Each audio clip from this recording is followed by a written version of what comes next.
Wednesday, January 15th, 1766. Spent the evening with the Sons of Liberty.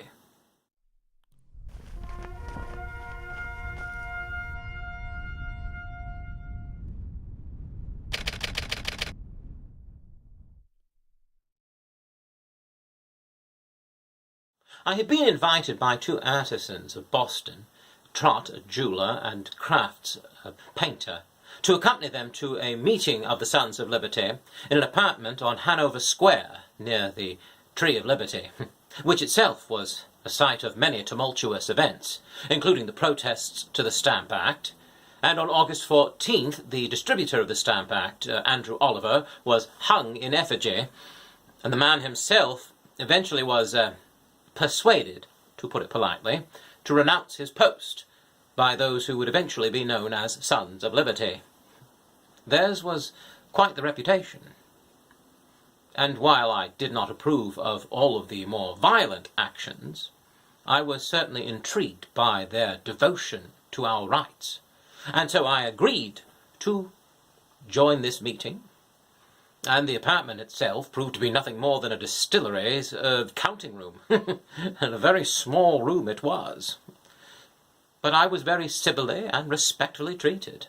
There was punch and wine, pipes and tobacco, biscuits and cheese, etc., etc. The conversation was nothing different than what I would have heard in clubs about town by men of the times. There were no plots, no machinations. The most enthusiasm was in regards to a committee being formed for a celebration of the renunciation of the Stamp Act. They had planned obelisks and pyramids, illuminations and bonfires the likes the town had never seen.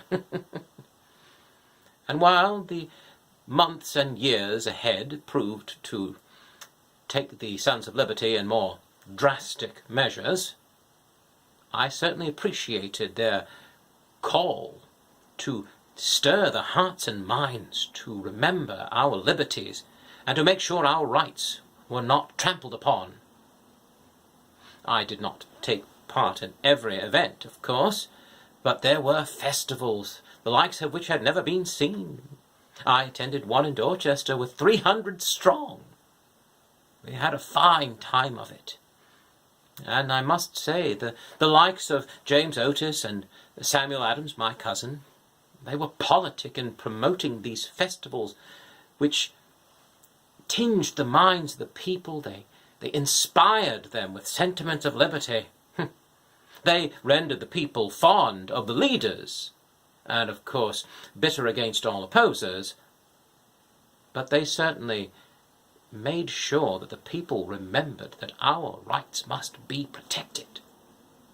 And while I would not always stand with every action that they took, when it comes to respecting our rights, I certainly gladly consider myself a Son of Liberty.